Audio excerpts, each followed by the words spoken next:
ওই তো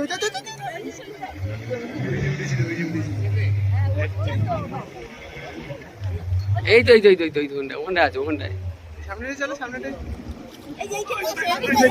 উঠছে উঠছে আর দিদির ওখানে দে না, দিদি দেখাতে পারবে।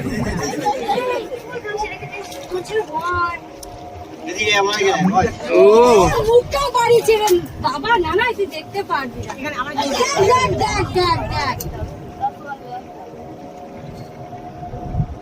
ভিডিও কর ভিডিও দেখে স্ক্রিনশট আনু মিমির কাছে বসে বসে দেখ আস্তে আস্তে এই দেখ ওই একটা ওই সামনে একটা